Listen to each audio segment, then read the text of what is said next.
What is up, Arm Nation? Kamusta kayo? So ito na nga, ang pinangako ko sa inyong live commentary nito, pero hindi na siya actually live dahil nga hindi kasi talaga ako marunong mag-stream, yung mga OBS na hindi ako marunong. Kaya kung ano yung dati ko pang ginagawa, yun na lang. Yun nga lang, mas matrabaho sa akin to, pero pinangako ko sa inyo to, so gagawin natin yan. Alright, so breakdown, hindi siya actually breakdown eh. Kumbaga parang ikukwento ko kung ano yung nangyari. So side ko to, syempre ako magkukwento. Yung mga gumawa naman ng ibang videos, yun yung side nila. Ngayon, ito yung side ko. Bahala kayo kung kanino kayo maniniwala, pero 100% ang mga sasabihin ko dito is 100% truth. So hindi ako magsisinungaling dito. Bahala kayo kung gaano kayo maniniwala sa sinasabi ko na hindi ako magsisinungaling, pero pipilitin ko na bawat sasabihin ko is merong reference or proof. So yun. Sige, simulan natin kung paano na-build up tong rematch. Before that, nagkaroon ng Sean versus Israel 1. Syempre, rematch yan eh. Sa una, naganap siya sa Pampanga. Hindi ko na alam kung anong date. Pero yung laban na yun, dikit. Hindi dapat kami magkalaban nun.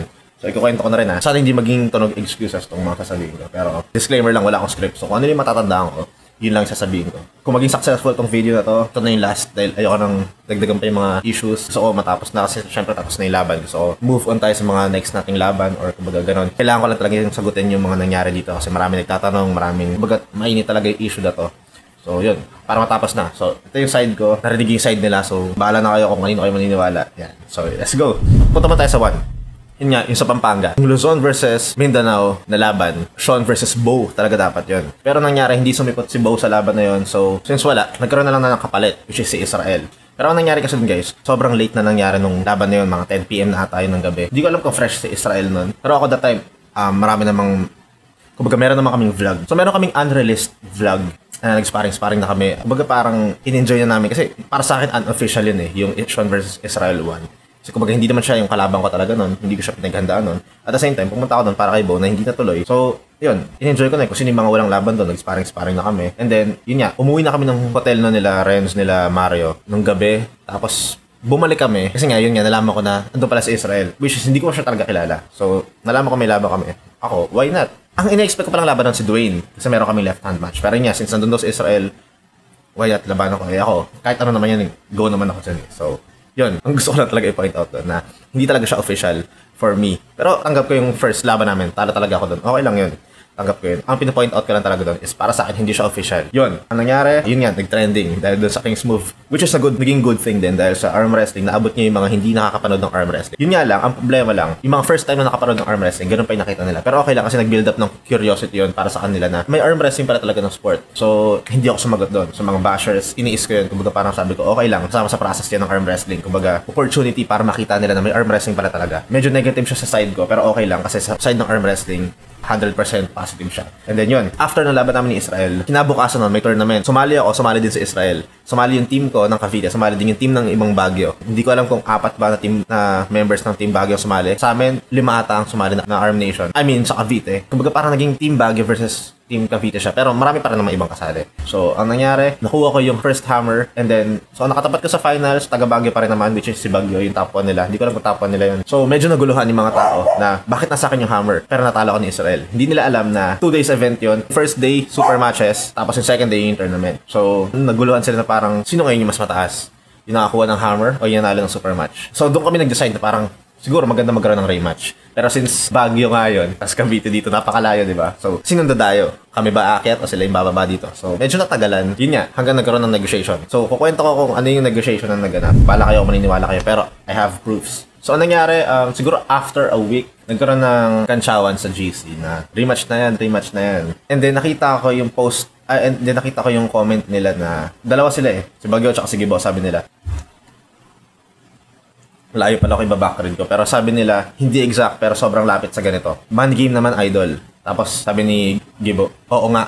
Natsambahan, nakakagising ko lang nun. So medyo offensive siya sa paningin ko na parang, aba, nanalo lang kayo, gusto nyo money game na.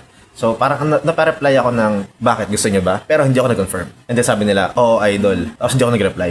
And then kinausap ko yung team ko. Sabi ko, kasi before pa talaga mangyari yun, nagpaplano na kami na aakit kami ng Baguio para sa super match lang. Baga kasi wala naman talagang beef before. So parang aakit lang kami doon to have fun. Parang team bonding at saka magkaroon kami ng bonding with them. So, pero yun nga, nung nalaman namin na gusto pala nila money game, parang okay, so iba na to. Hindi na to yung unang plano natin. Pero papalagaman natin sila ng money game. Sabi ng team ko naman, pag binani game natin yan guys, imposible na maging friendly game yan. Kasi magkakaroon na ng issue yan dahil may money involved na. So binigyan ko sila ng option. Sabi ko, bro, kung aakyat kami dyan, friendly game. Pero kung gusto nyo na money game, dito ganapin. So yun yung pinaka-sagot ko sa kanila. So kung kami yung aakyat, friendly game lang sana. Kung kayo yung dadayo dito sa Cavite, kung kami mag-money game. To be honest, ganito rin yung reason ko kung bakit ko sinabi yun. Takot akong umakyat sa Baguio ng money game dahil baka hindi ako 100% doon. Why? Malamig. Hindi ko alam kung ano yung temperatura doon, kung makakapag-warm up ba ako na maayos. May mga ganun akong isip. So, ayoko isugal yung pera na makakasama ko sa hindi ako 100% condition. Unlike pag nandito ka pa ako na yung klima, baga alam ko kung paano yung gagawin. Pero yun nga, sumagot sila ng dito na lang ganapin, idol, sa Baguio. Pag dito kayo dumayo, open bet. So, gusto talaga nila ng money game. So, sabi ko, parang to be honest medyo hindi ko gusto yung tono nung ganun. Parang sinasabi nila na para sa akin kasi ang dating nun, nanalo sila nung una, so parang confident na sila na money game naman. Medyo ayaw ko siya tawaging issue pero medyo naging issue na siya sa akin. So nag-decide kami na sige, kami yung aakyat dyan, open bet. So hindi ako pumupusta pero I have this opportunity to to get paid sa percentage ng pusta. Kasi bawat pusta sa akin, kunyari may pumusta sa akin ng 100k, 20% doon sa akin pag nanalo. So, yun. Kumbaga kahit wala akong pusta, sa mga investors ko naman, may 20% ako sa mga bawat panalo nila. So, sabi ko, sige, opportunity rin to. Kumbaga parang hindi rin masasayang effort ko. So, yung preparation noon, parang hindi ko alam kung 1 month ba yun.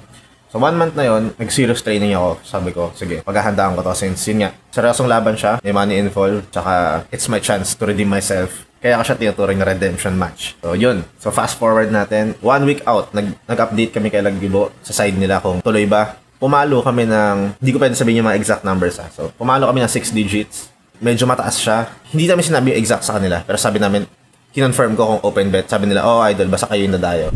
Wait nga, ito nga. So, nakalimutan ko. 3 versus 3 na pala dapat talaga siya. So, kasama ko dapat si Renz at si Cobra.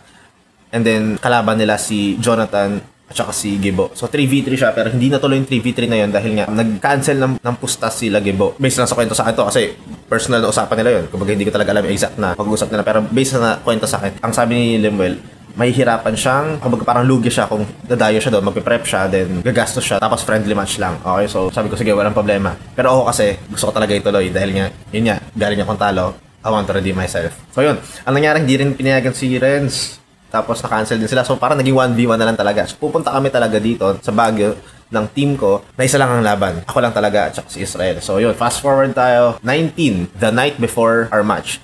So yun, nagkita-kita kami. Sobrang okay ng usapan. Sobrang saya. Nagkaroon kami ng bonding. Nag-inuman sila. Nakakatawa lang kasi sa isang table nag-iinuman sila. Kami dalawa ni Israel, umiinom lang ng shake. Dahil nga syempre, hindi kami pwedeng kailangan kondisyon kami dahil bukas yung laban. So yun, nagkaroon kami ng bonding, magandang usapan. At maayos. Sabi namin, okay. Bukas magiging hindi magulo, parang fluid lang dahil nga yun, nagkaroon kami ng bonding. Na-enjoy namin yung Baguio experience, kapag chill kami doon, kapag lakad-lakad kami. So, yun. Actually, marami sana akong gusto ikwento tungkol sa Baguio na nakakatawa experiences, tsaka yung mga bonding namin. Pero, syempre, focus muna tayo din sa issue na to. So, yun. Sige, fast forward natin. Sana wala akong makalimutan. So, yun. Fast forward. Napunta kami sa Melvin Jones, kung di ako nagkakamali. Dapat Session Road. Hindi ko alam kung sarado. Nakalimutan ko na kung ano yung dahilan ko ba't hindi naganap sa Session Road. So, yun. Melvin Jones. Public place pa rin naman. So, napakaraming tao. Kita nyo naman. Kung ano yung makikita nyo audience dyan, meron pa sa kabilang side. Meron din sa kabilang gilid. So, napakaraming tao. Ang sarap din ng energy. Bago manyari yung laban na yan, ayun na. Ito na yung pinaka naging issue. Siyempre, negotiation na about money. Yun nga, hindi ako pwede magsabi ng exact amount dahil nga, privacy ng mga tao. Sabi nila, yun nga, prior to our fight, open bet ko, ano yung dadali namin, tatapatan nila. May mga financiers naman daw sila dyan, so no problem. And then yun, ang nangyari, natagalan. Dapat 2 p.m. yung laban, 4 p.m. na hindi pa nag-start. 1 p.m. nandun na kami, medyo hindi na maganda yung feeling namin. Nararamdaman na namin na may something wrong. Tinanong namin sila, bakit sobrang natagalan? Inaantay daw nila yung ganito, nagtuturoan sila, wait lang daw yung ganyan. So, tinanong namin, magkano na ba yung na-raise? So, hindi umabot ng half. Hindi natupad yung sinabi nila na kapag kami dumayo, tatapatan nila yung dala namin. Alam namin malaki yun, pero the fact na sabihan nyo kami ng open bet pag kayo yung dumayo, man, confidence yun. Ibig sabihin, kaya yung tapatan talaga. So kami, sinunod lang namin. Kami yung dumayo, sana open bet. Pero hindi natuloy yung open bet and not even half. Ako, personally, na-stress. Why? Kasi I have investors. Kaya nga sabi ko, hindi ako pumusta. Kumbaga, kikita ako sa laban na to sa pamamagitan ng percentage. So, yun. Na-stress ako mentally. Paano ko babawasan yun? Paano ko sasabihin sa kanila yun? Kumbaga, ang dami na pumapasok sa isip ko. Kinausap ko yung team ko, paano yung ganyan. Pinipilit namin sila, bro, baka kaya, baka may matawag pa kayo, ganyan. Pero sobrang layo din kasi. So, wala na. Parang, ayun, before the match, may kita nyo naman na sobrang mainit na kami. Kasi nga, ayun, medyo frustrated na kami dahil unang iniisip ko, money yun eh. Yung mga investors na nagtiwala sa akin. Pag napanood nila tong video na to, pwede nilang sabihin na, nanalo ka pala eh, bakit hindi na doble yung pera namin? So, yun yung mga possible na marinig ko sa kanila. So, may mga pupasok na sa isip ko na gano'n. So, meron akong manager, pero yung manager ko hindi nagsasalita that time. Ewan ko, naguguluhan lang din siguro din. Pero ako yung nakakausap nila dyan. So, before the match, medyo mentally stressed na ako. Yun nga, sabi ko, tinry kong i-50% yung mga pusta nila. Like, kunyara, may pumusta ng 50k, ginawa ko 25k. Yung pumusta ng 10k, ginawa ko 5k. Kumbaga parang hinaf-half ko yung ano. Pero hindi pa rin talaga umabot sa perang nalikom nila. So, parang yun, kinabahan na ako. So, sabi ko, takte, lalaban na lang ako, may mathematics pa. paano ako mag-compete ng ganito? Tapos, anong oras na? Kailangan namin umuwi ng maaga dahil nga syempre babiyahe pa kami after ng laban. So, kumbaga, sobrang stressful talaga niya. Basta parang sinasabi ng team ko na huwag natin ituloy. Huwag natin labanan. Kumbaga parang uwi na lang tayo. Okay lang yan. Naiintindihan ko sila why ang gusto nilang mga... Naiintindihan ko pala sila at na-appreciate ko sila kasi pinaparating nila sa akin is pahalagaan mo yung value mo. Pumunta ka dito para sa ganito, ganyan, ganyan. To cut the story short, pahalaga mo yung value mo. Which is na-appreciate ko sa side nila. Pero sabi ko hindi. My goal is to win. Pumunta tayo dito para manalo. Lalaban tayo. May pera o wala. So, yun. Nagkaroon naman ng maliit na pusta. Pero, hindi natapatan nga yung dala namin. So, kinancel out namin yung mga pumusta sa labas. So, anong nangyari? Kung sino na lang yung mga nandun, sino na lang yung mga, yun na lang yung pupusta. So, maliit na lang talaga siya. Lalo na marami kami. So, okay lang. Ang goal na lang namin is to win. Sa akin, medyo frustrating yun dahil nga, may mga naririnig na akong nag-expect about sa money nila na, yun nga, pinagkatiwala nila sa akin. Kumbaga parang good luck, ganyan, ganyan. At ako, binigay ko sa kanilang salita na, pero gagawin ko yung best ko para sa tiwala nyo. Kasi para sa akin, tiwala yun eh, na pumusta sila sa akin. Pero yun nga, move forward, hindi na tuloy yung pusta. Meron pa rin naman pala, pero maliit. So, yun. Wait lang. Ang galing din kasi sa team namin, meron nagsabi sa akin na kailangan nila ng video, which is meron kaming video na binivideo namin sila, Israel, yung side nila na i-explain yun. Para kapag yung mga investors, meron kami ipapakita. Pero ito nga, ang naging maganda rin kasi after nung laban, tinawagan ko yung mga investors ko and kahit isa, walang nag-doubt. So sabi ko, thank you Lord din dahil nga, yun yung kahalagahan kapag na-build mo yung tiwala ng mga tao na hindi ka sinungaling. Meron kaming video in case na magduda sila. Hindi ko na kinailangan isend sa kanila yon dahil nga, isang sabi ko lang sa kanila sa phone, na-explain ko ng sobrang short, naniwala naman sila agad. So, yun, maraming salamat pa rin sa mga nagtiwala sa atin yan, sa mga nag-invest. So, yun. So, yun, kalimutan na natin. Sana nasagot ko na about sa issue, sa money. So, dadako na tayo sa mismong fight. So, panunuorin natin itong laban na to, hindi para i-breakdown yung technicalities. So, kung ano yung mga nangyari, alright? So, game. Next, of course. So, Israel, from Sinagabong, obviously from Baguio.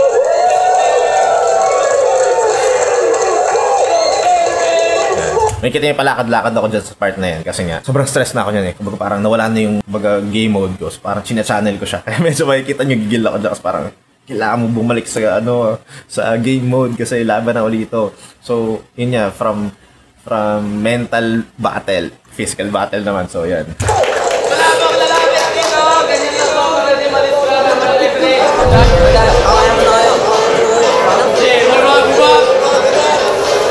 Nakatulong din yung dami ng audience. Nakatulong din yung dami ng audience dahil nga parang yung energy mo na parang bigyan natin sila ng magandang laban kasi nandito sila nanonood. So, yun. Next chance at the blast. Pero bago blast, may struck tayo. Introducing again, Coaches from Cavite. So, yun. Maraming posto kasi nga ikukwento ko. So, ano pag-usapan? Kaninong referee? Salitan. Yung nakapula, Dandy ata pangalan niya, hindi ako sure. Sa side nila, Israel. Si Renzi sa side namin. So, palitan sila ng referee. Alright? So, yun. Buti nila naalala ko. Bago pala yan, syempre, bago mag-start ang laban, pag-uusapan namin ang rules. So, kinlear ko sa kanila na ano yung mga rules na gusto nyo. Sabi namin, ganito. Alam nila yan. Matatanda nila na sinabi ko sa kanila. Ang request ko, close thumbs, close hand, go. Ang request nila, okay lang yun. Walang problema. Ang request nila, close thumbs, close hand, ready go. Sabi ko, hindi pwedeng ready go kasi medyo mabilis ako. So baka mag-fall start ako palagi. Maubos ako sa ganon. So naintindihan naman nila. Sabi nila, sige, go. Okay, so yun. Nag-request lang din sila na kapag nag-king's move, yung shoulder, kailangan pantay. So yun, yung pinaka-basic, pag-king's move. Nilinaw ko yung pag-king's move. Kasi mamaya, madidiscuss natin yung kung bakit ko binibring up to. Yun, yung mga rules ng tournament, gano'n na rin siguro. So, ito pa, nilinaw ko. So, sabi namin, home court nyo to. Gusto namin, referee lang ang magsasalita kapag mayroong kaguluhan. So, sa team namin, hindi kami mangingialam. Hindi sila mangingialam pala. Sana, wag din kayo mangingialam. Walang lalapit sa table na team nyo. Kasi syempre, lugi kami. Home court nyo, napakadami nyo dyan. So, sa amin din, kapag may nangyari sa table, walang mangingialam. Referees lang, alright? Pumayag sila, sabi nila, oh, ganun talaga yon. And then, ito pa, nilinaw ko dito sa kanila. Matatandaan niya ng referee kasi nakausap ko yung referee niya ng one-on-one. At feeling ko talaga nung una sobrang professional niya. So parang sobrang gaan ng pag-uusap namin. Kaya sabi ko, okay ito ah. Panatag ako, buo yung loob ko na parang magiging fluid to dahil nga maayos naman siya kausap talaga nun. Ayun nga sabi ko sa kanya, bro, what if malapit na mapin, tapos na nag-foul yung kalaban? Sabi niya, win. Kumbaga sabi ko, okay, naiintindihan niya ang tunay na rules. So sabi ko, marunong to. So hindi na ako nangamba kung si Renzi ba o si yun nga si Dandy. Kumbaga parang sabi ko, alright, so pareho silang marunong, game na to. Kasi kaya ko sinabi yung part na yon dahil nung unang laban namin ni Israel, for me dapat panalo na ako dahil losing position yun, pero tinawagan ng foul. Pwede ko nga maging reason dapat yun pero hindi, pinabayaan ko na lang. Sabi ko na lang, sa susunod na lang. So kaya ako siya binaring up ngayong laban na to para if ever man na maulit yun, kumbaga parang hindi na siya maluto. Kumbaga parang fair na. So yun, nagtatuwa ako nung time na yun dahil naiintindihan niya yun. So sabi ko, sige, go. Okay, so punta na tayo dito para wala natin.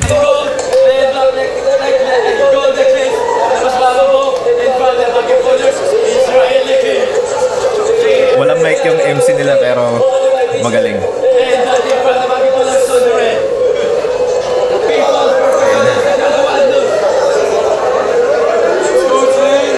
So ito, nag-grip up na kami. Kanina channel ko yung game mode ko. Ito na, channel ko na yung game mode ko. Kumbaga parang no other option but to win. So, let's go.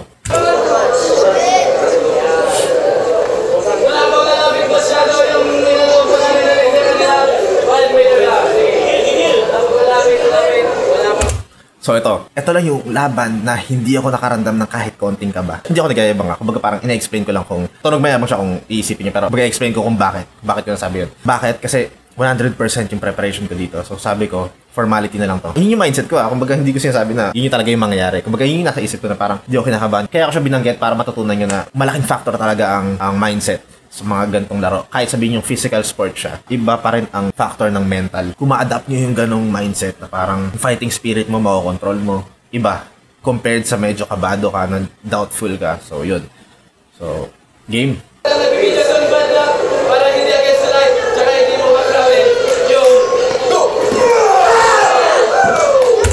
Umpisa pala nag-slip na, pero meron na akong i-clarify dito. Gigil daw ako masyado. Hindi nila nakita to. Yan, di ba? So, para sa akin, pareho kaming fired up. Nagkataon lang na ako yung madalas makapin. Kaya ako yung mukhang nagbawala. Pero, imagine nyo, reverse yung mangyari. Siya yung nakakapin sa akin. Siya yung sisigaw dyan. Nakakatawa lang sa mga nagsasabi na masyado daw akong gigil. Ako lang. Hindi. Pero kaming gustong manalo dyan. So, yun. See, sa kalagitnaan ng laban, sabi namin wala dapat lalapit. Pero mabilis lang naman, so okay lang yun. Pero pinaalala ko, reps only.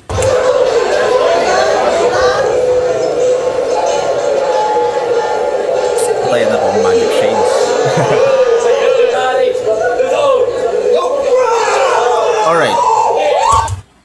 So one win.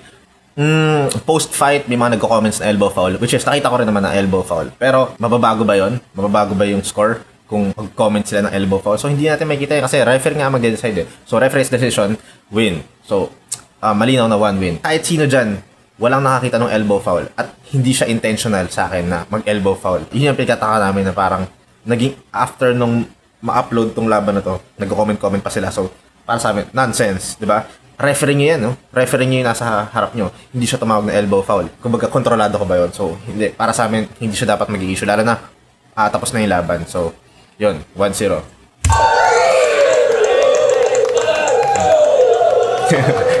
Medyo gigil na kasi ako dyan. So parang, medyo tatawa na nga lang ako pag pinapanood siya ulit ngayon. Pero medyo gigil na version nga to. Medyo mataas na yung confidence ko niya kasi alam ko na Parang sa sarili ko lang Kumbaga parang, sa akin lang. Kumbaga, sinasike ko lang din yung sarili ko na, you got this bro. Parang gano'n. So yun, makikita nyo, nagpalit na rin ng referee. Si Renzi naman.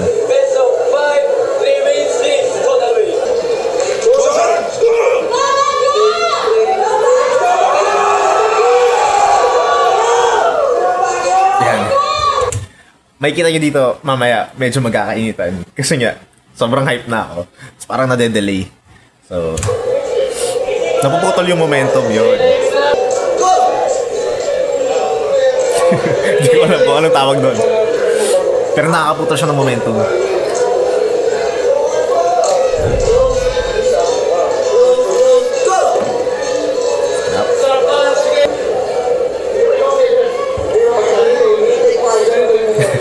Ayun yung sasabi ko sa'yo, medyo medyo intense na moments kasi ayun nga, parang sobrang gigil mo tapos bilang mapuputol yung momentum, parang ano ba yun? Parang may mali ba? Hindi ba nakaganto ganyan? So yun.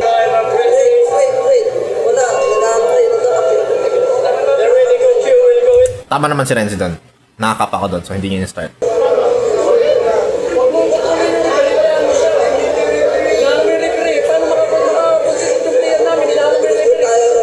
Sinasabi niya na wag ko daw kontrolin yung referee. Pero to remind you guys na si Renzi side namin yan. Okay yun kung si Dandy sana yun nandun na parang inaaway ko. Pero medyo malabo yun sa amin. So yun.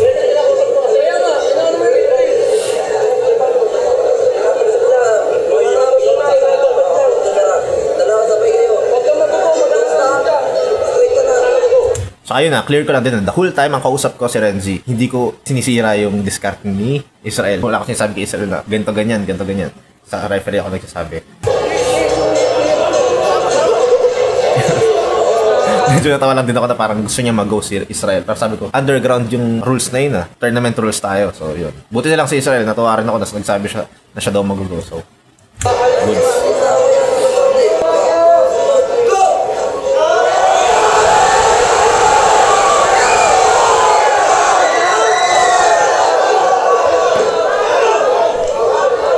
Yan, nakikita nyo to tinuturo niya shoulder foul.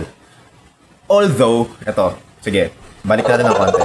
Makikita nyo sa part na yun na bumitaw talaga ako sa peg, which is true.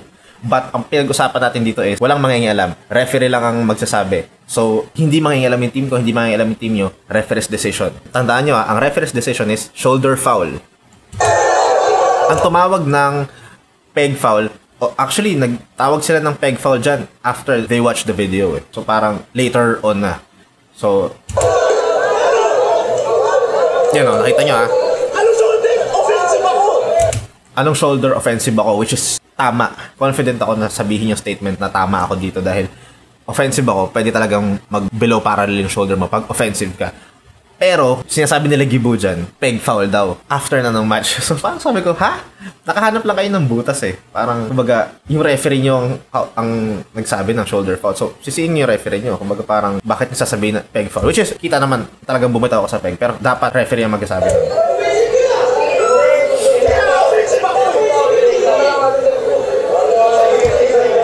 Yun. Diba? Kita nyo kung gaano kabilis ako nag-react ng sabi niya, tignan na lang natin sa video. Sabi ko, sige. Dahil 100% confident ako na offensive talaga ako nun. So yun, they gave Sean a foul because of his shoulder. So yun talaga ang pinaglaban nila. Yun nga, kiklear ko lang yung peg foul na yun, totoo. Pero hindi nila naging issue yan sa moment na yan. Sa video na nila nakita yung bumitaw ako sa peg, doon nila gustong i-protesta. Pero sabi ko, tapos na. Tsaka natawagan na ng referee ng shoulder foul. Yun, dayo kami, pumayag kami na, sige. One foul. Ayaw naman So sabi ni Brad, parang na-frustrate na rin siya. Parang, ano ba yun? Hindi nila alam yung rules. Parang ayaw niya na daw manood. Pero sabi ko, hindi Brad, manood ka kasi kailangan ko ng second opinion. Kumbaga parang, kailangan ko ng team dahil ako lang, kumbaga, cut na yan guys. Yung break na nakita nyo, sobrang seconds lang. Pero sa totoong nangyari, halos 20 minutes yun. So, may kalaban akong physical, may kalaban akong arguments. So, parang kalaban ko buong bagay dyan ng time na yun. Kaya sabi ko, kailangan ko sila. Masaya ako na kasama ko yung team ko. Sobrang solid nila. Kahit konti lang kami, feeling ko, kumpletong team kami. Dahil nga, solid talaga. Solid talaga ang New Bloods tsaka Team Our Nation. So, yun.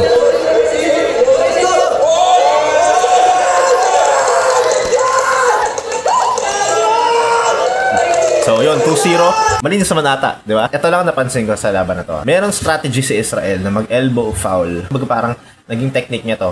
Na every time na mapipin na siya, tingnan niyo to ilalaglag niya yung elbow niya. See? Plan B niya yun. If ever malapit na siya. That's why biniring up ko yung rules na elbow foul in losing position. Dahil nga, sa research ko, meron siyang ganyang technique. So, yun. Good thing, sa round 2 hindi natawagan ko. So, 2-0, and let's go. Medyo hype up na. Round 3, talagang mainit na yan.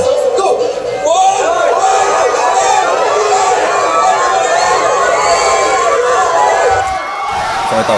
Medyo nasaharangan lang pero sayang.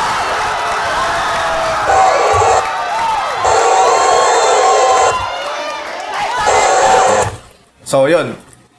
Pin. Tignan nyo kung anong reaction ni Israel. Diba? So, if ever man, siya yung maraming pin, ma-hype up din siya. Kaya hindi pwede sabihin na ako lang yung sobrang gigil sa laban na to. Nagkataon lang na ako yung maraming pin dito. Kaya makikita nyo ako yung medyo aggressive. Tsaka ito pa, may isa pang issue ako nasasagutin dito. Naalala nyo sinabi ko na referees only, na walang mangingialam sa team namin, dapat walang mangingialam sa team nyo. Pero tignan nyo naman kung sino yung nag-call ng parallel pin. Buong team nila nandyan. Diba? Ayan. See? Gusto ko lang i-restart to. Okay. Wala kaming reason. Kumbaga parang, sige, kung pin yun, no problem. Pero, dapat, referee ang tumawag nun. Diba? Hindi yung team nyo. Basta ang labo lang sa akin na parang hindi nasunod yung rules. Kasi ang daming rules na hindi nasunod eh. Kumbaga hindi susunod yung referee. Para sa kayo referee nyo kung ang dami nyo palang mag-ano dyan. Pero, yun nga, okay lang. Kasi, isa na lang naman kailangan ko eh. At medyo, sa tingin ko, kaya naman. Confident na ako sa ano na yun. So, pinagbigyan namin sila. So, 2-1. Hindi ko lang din ma-clear dahil nga nakarangan sa video ko nag-parallel ba talaga. Pero, bigyan na natin sa kanila yung parallel pin na yun. So, 1 win.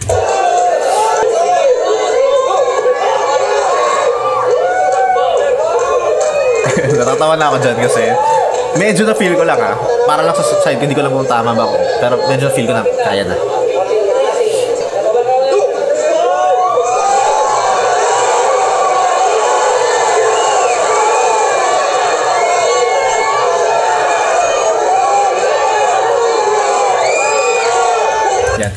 Nakita nyo nakatingin ako kay Israel kasi parang random ko sa sarili ko na hindi niya na ako kaya ipin dyan. Pero nakakatawa naman yan.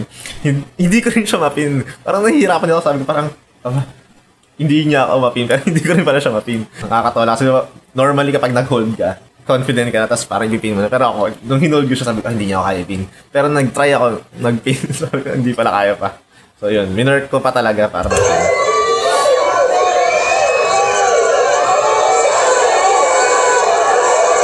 So, yun. Nakikita nyo na intentionally, 100% ako dito na intentionally, he dropped his elbow. So, losing position yun for me. Hindi lang for me. Officially talaga yun na elbow foul and losing position. So, the reason why na ginawa niya yung move na yun is because alam niya na mapipina siya.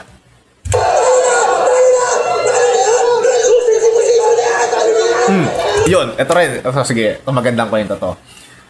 Nilagyan ko pa ng subtitle to eh.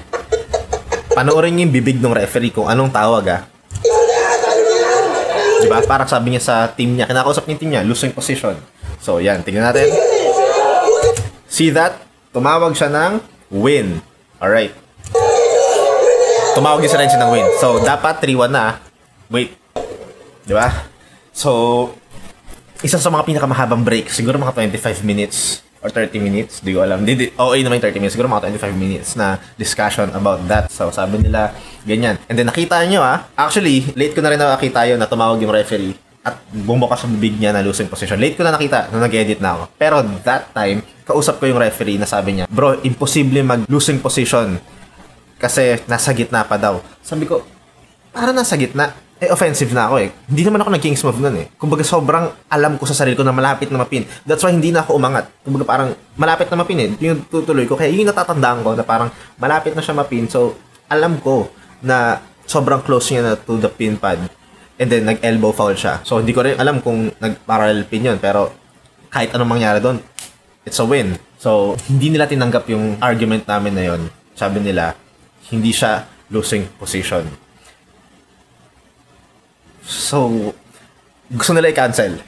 Sabi ng kalahati ng team ko, huwag natin tuloy. Kung magulo sila kausap, sabi naman ng kalahati ng team ko, andito na tayo. So, nasa akin ang final decision. Sabi ko, andito na tayo. We came here to win. The main goal ng pagpunta natin dito is to win. So, redemption. Let's go. And then, yun na nga. Tsaka pala malakas na yung loob ko. Kasi parang random ko rin Maramdaman mo kung kaya mo o hindi. Random ko, kaya ko. So, sabi ko, go tayo guys.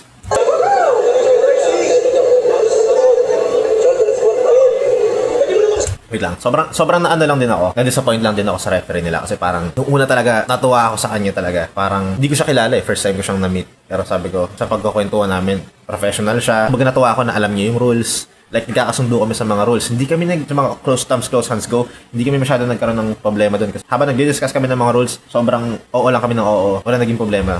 Tapos nung, eto na, kahit ako na, yun nga, bias pala siya. Naiintindihan ko naman kasi syempre, hindi ko alam kung may pusta siya dyan. Pero binayaran ko yan, ha? I mean, hindi ko siya binayaran na para mag-side siya sa akin. Kumbaga, meron siyang percentage sa pusta. So, meron siyang talent fee. Ang laki nga hininga nilang talent fee, pero binigay na rin namin para lang matuloy na. Naging ano rin yun, ha? Discussion din yun. Kumbaga, parang naging discussion din yun nung before the match. Kasi nalalakihan kami doon sa hinihingi nila, pero pinayagan na namin. So, yun na nga. Tuloy natin to.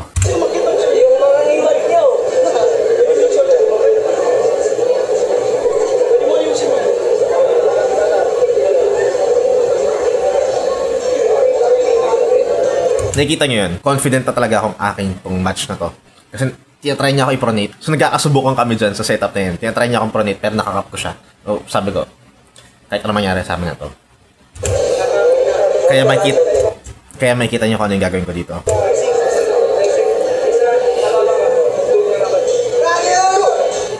Yan! So, stop ko lang dyan. Makikita nyo na hindi na ako nag-slip. Sabi ko, akin na to eh. So, kahit wala pang straps, aatakin na kita. So, yun nga. Siya yung nag-try mag-slip, pero hindi ko na siya pinaslip. At hindi ko inaasahan, hindi ko in-expect na mag-elbow foul siya dyan, which is mag-cause ng win ko. Pero ang game plan ko dyan, nung hawak ko na siya, sabi ko, pafatigin ko yung kamay niya para sa strap match is mas malakas ako sa kanya. So, ganun yung game plan ko dyan. Pero, fortunately, nag-elbow foul. Kita nyo rin, na tumawag ng elbow foul si referee naka-red. So, makikita nyo, disappointed na naman ako. Why? Kasi nung nag-elbow foul sila, makikita nyo naman si Israel, tahimik lang. Kasi alam niya sa sarili niya na panalo na dapat kami. Pero yun nga, nagre-request na naman sila ng review kung elbow foul ba o something. Ito, nag-aaral na lang yun. Yung isa, tatanong ko, nag-elbow foul daw ba ako, pero wala na lang yun, huwag yun napansin ninyo. Hindi ko naman kalala yun eh. Siguro financer nila yun, hindi ko alam. Pero yun nga, after reviewing the video, it was clear. So yun. Alright, so score na 3-1. Panalo ang Cavite, Team Cavite, or Team Arlington. Yan. So ito, nakakatawa naman si, kung di ako nagkakamali, Mr. Bontok ata ang pangalan niya. So yun, nakakatawa na naintindihan niya, lumapit siya. Medyo mainit lang sa side nung kabila, pero siya ang unang lumapit sa amin. Tsaka si sino yun? Si Donatorius, si Jonathan Taprol ata yun. So yun, dalawa silang sa team nila na lumapit sa akin. Congrats. So sabi ko, sila yung mga nakaintindi ng sport. Pero yun nga, naiintindihan ko rin naman kasi kakatapos ako ng laban, medyo mainit pa talaga. So yun, ang nangyari, after ng match, nilapit ako si Israel. Naiintindihan ko siya, pero hindi siya nag-shake hand sa akin. Tumalikod siya at medyo sabi ko, bakit? Tingin mo ba dinaya kita? Parang ganun. Pero nung pauwi naman kami, nag-message siya sa akin na nag-sorry naman siya. So yun lang. And yung iba, hindi kami kinausap. So hindi ko na rin nakwento, pero medyo mainit pa kami nung after nyan na kinailangan namin lumayo muna para malayo sa gulo. So after ng match, medyo hindi pa kami kampante. So, lumayo kami hanggang na-feel namin safe kami na nasa sa kotse na kami umaanda. Pero yun, sana nasagot ko at sana wala akong na-miss out. Feeling ko marami akong na-miss out pero hindi na masyadong importante siguro yun. So, sana na-clear ko sa inyo at nakwento ko na maayos kung ano yung mga gusto yung malaman. Lilinawin ko lang side ko to. So, kayong bahalang maniwala kung kaninong side kayo maniniwala. So, yun, sana natuwa kayo. Sana nabawi ko ng Team Cavite kasi yun din talaga ang gusto kong mangyari dahil nga nung unang laban namin, isadama yung Cavite na parang, ganyan ba yung mga taga-Cavite, ganyan. So, parang ngayon, Cavite naman ang nanalo. So, parang napaghiganti ko yung Team Cavite dahil yun yung mahal na mahal ko ang Cavite team. So, mag-usap-usap tayo sa comments kung may mga ano kayo. Feeling ko hindi pa matatapos dito yung issue pero sana hanggat maaari matapos na dito para maka-move on na tayo sa mga next laban. Dahil kahit ano pang sabihin natin sa laban na to, hindi na magbago. Diba? So, yun nga ang kinakasama ng loob ko is nung natalo kami nung una, which is marami kami dapat reason na nasa vlog na pwede namin ilabas. We chose not to kasi parang sabi namin, imbis na verbally namin pagtanggol yung sarili namin, hindi. Kukunin na lang namin siya by action, which is eto nga, yung redemption. So yun, nakakatawa na naging maayos, naging safe, wala nabalian at nagawa namin yung pinaka-goal namin. At yun, ang pinaka naging last na nga lang talagang problema after that is yung paano kami safe na makakalabas ng Baguio at the same time, kung maniniwala ba sa aking mga investors ko sa nangyari. Kasi kinakatakot niya namin na baka ma-release namin yung video, then sabihin nila na panalo ka naman pala eh. bakit hindi dumoble yung pera namin, di ba? So, pero good thing na nabuild ko yung trust sa kanila. Alam nila hindi tayo sinungaling. So, naniwala sila ng napakabilis lang. So, yun. Sana nagtuwa kayo sa video to. Masyado na mahaba. Magkita kayo tayo sa next vlog. Maraming salamat. Ingat kayo palagi. God bless. Let's go.